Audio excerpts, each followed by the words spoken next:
Wanneer elke stem my aandag wil kom steel, wanneer vrees my hart met leuns wil verdeel, wanneer alles voor my onseker lyk, sal ek onthou, U is altyd naby my.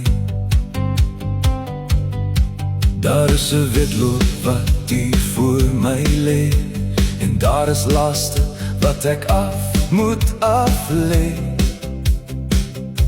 Deur elke vraag en elke onbekende pad, Jesus, ek sal weer my oë op U rig. U is getrou, U is naby, groter as die vrees in my. Wanneer my hart begin vermoei, sal ek my oë meer op U vestig. Ek kyk op na Jesus, die leidsman van my geloof, die een wat vir my hoop beloof. U het elke las gedra, U het die kruis vir my verdra.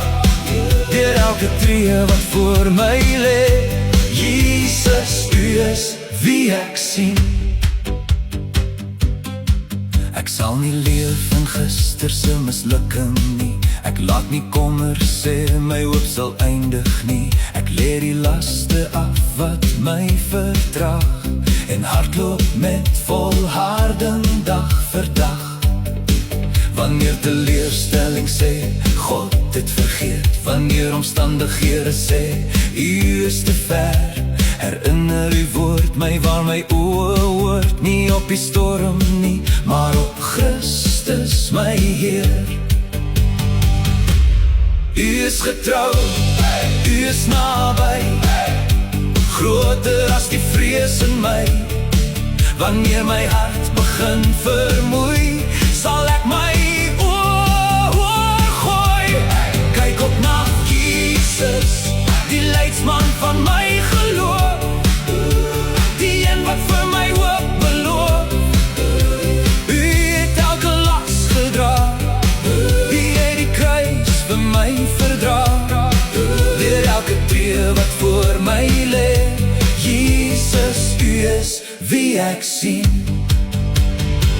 My oë, Jesus, my hart by Jesus, my hoop is Jesus, Christus is steeds groter. My oë op Jesus, my hart by Jesus, deur elke seisoen, Christus is steeds groter. U het die werk in my begin, U is getrou om dit te voltooi. Wanneer ek moeg raak, sal ek onthou, U sal my nooit los nie. U het die kruis vir my verdra, nou regeer U in oorwinning, aan die regterhand van die Vader. Jesus, hou my oë op U. U het die werk in my begin, U is getrou om dit te voltooi. Deur die wagtyd, deur